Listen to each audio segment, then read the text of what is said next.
It's Waddle. He got it. Touchdown. There it is.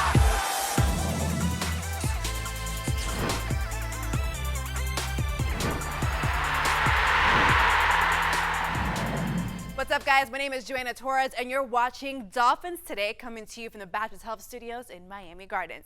We're coming off our first game and first win against New England. In this clip, Elandon Roberts reflects on his recovery from a knee injury last season and what it means to be back with the team. Take a listen. When I got injured, it was a lot of stuff that, flashed in my mind, and I tipped my hat off to the Dolphins organization, Coach Flores, because they trusted, me, and trusted that I would do everything my trainers, my doctor, wanted me to do to make sure that I was ready to go. Week one, I sacrificed a lot, but it was all worth it. It was worth it because I was able to be here for my team. The win is great, but being out there with the team, feeling that joy, being out there on the field and stuff like that, that was the biggest thing to me. And being able to get the win is great. Each week, we look to be 1-0. So, we're going to enjoy this win, but tomorrow we're going to turn the page and flip to Buffalo. All right, guys, flipping the page to Buffalo. Let's do this, shall we? Well, coming off a win like we just did this past Sunday, Travis, what would you say we can expect this Sunday? Yeah, another AFC East opponent. The Buffalo Bills come to town, and they're pretty different from the New England Patriots in terms of style of their play. They run a lot of 4 receiver sets, 5 receiver sets, and Josh Allen certainly takes advantage of a lot of that too. So the week-to-week game plan approach for Brian Flores and the Miami Dolphins, I think, comes into play this week to try to figure out the best way to attack that Buffalo Bills offense and their defense as well. And then also fans back at Hard Rock Stadium. 65,000 Dolphins fans screaming their heads off, looking for a victory on Sunday. Can't wait to have that for the first time since 2019. Absolutely. Any matches you would say that we should be looking out for? Talking about our receivers there a little bit, the Buffalo receivers are pretty good players as well. And so is this Dolphins secondary. So our DBs versus the Buffalo receivers. Xavier Howard, Byron Jones had a big game on Sunday. Eric Rowe, Javon Holland, Jason McCourty, Nick Needham, all these players that can step up and really elevate their game. They're going to have to against that Buffalo Bill receiving corps.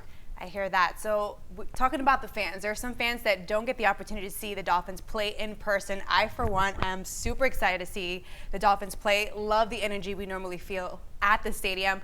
But what would you say, is there a home field advantage? Oh, absolutely. The humidity and heat out there. It's raining right now, but on Sunday it's supposed to be hot and humid like it usually is here in South Florida in September. And, the construction of the stadium, still one of the most brilliant things in the NFL, in my opinion, having the visitor sideline in the sun. And right around 12:30 or so, that sun gets off the Dolphins sideline and puts them in the shade. So a big-time home field advantage. And again, 65,000 raucous Dolphins fans for the first time since 2019. Can't wait to get back out there on Sunday. I mean, the energy is going to be incredible. I just know it. Thank you so much, Travis. Game day is less than 48 hours away. In the meantime, let's take a dive, this time with a man who at one point doubled as both a restaurateur and a Dolphins player at the same time. Check this out. Exclusive sneak peek of the Fish Tank podcast featuring John Offerdahl.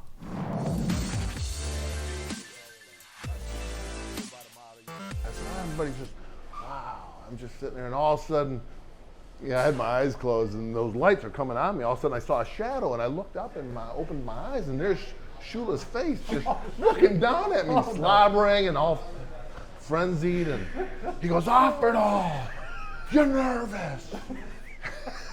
You're nervous. It's amazing, but I remember that like so crisp. I said, "Oh man, what do I say?" Yeah. I just knew this was a setup. I said the wrong thing. I said, "Coach, not really."